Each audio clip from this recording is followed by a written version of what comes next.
अस्सलाम वालेकुम फ्रेंड, मैं हूं आपका होस्ट एहसन हाशिम और आप देख रहे हैं उर्दू वर्ल्ड टेक। दोस्तों, इस वीडियो में बात करने वाले हैं एक ऐसा स्मार्टफ़ोन जो कि आप लोगों ने कभी नहीं देखा होगा। ये एक रोबोहॉन नामी स्मार्टफ़ोन है और इसमें ऐसा क्या है जो और किसी स्मार्टफ़ोन में नहीं है, इसी बारे में हम बात करने वाले हैं। तो दोस्तों, उससे पहले आप मेरा चैनल सब्सक्राइब कर लीजिए क्योंकि मैं डेली आप लोगों के लिए टेक्नोलॉजी से रिलेटेड अपडेट्स लाता रहता हूँ। तो चलें स्टार्ट करते हैं। दोस्तों, जापान का ये फ़ोन बहुत ही अलग किस्म की डिवाइस है।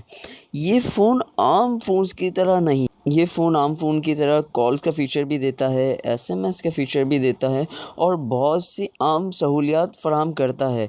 लेकिन इसकी ख़ास बात ये है, इसका शेप जो है वो एक रोबोट की तरह है, जिसके बाइस ये वो काम भी कर सकता है जो कि कोई दूसरा स्मार्टफ़ोन नहीं कर सकता। जैसे इसमें प्रोजेक्टर है, एनिमेटेड हाथ-पाँव भी हैं, बोल भी सकता है ये, बहुत से ऐसे फीचर शामिल हैं। इस फ़ोन का वज़न 390 ग्राम है और साइज़ जो है वो है 19.5 सेंटीमीटर और इस फ़ोन में 2 छोटी-छोटी स्क्रीन्स दी हुई हैं बैक साइड पे और इस फ़ोन में चेहरे को शनाख्त करने की फ़ीचर भी अवेलेबल है और आवाज़ को डिटेक्ट करके, यानी कि ये किसकी आवाज़ है वो भी ये बताएगा, डिटेक्ट करके वो फ़ीचर भी इसके अंदर मौजूद है।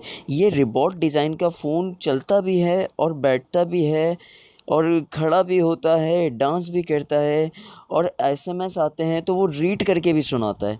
तो दोस्तों, ये एक अपने नौइयत का एक अलग स्मार्टफ़ोन है। तो दोस्तों, ये फ़ोन अगर पाकिस्तान या इंडिया में लॉन्च हो तो क्या आप लोग इस फ़ोन को लेना पसंद करेंगे? ये मुझे कमेंट में बताएँ। तो दोस्तों, इस वीडियो में आज के लिए इतना ही। अगर आपका कोई सवाल है तो आप कमेंट कर सकते हैं। This is Hasan signing off. अल्लाह हाफ़िज़।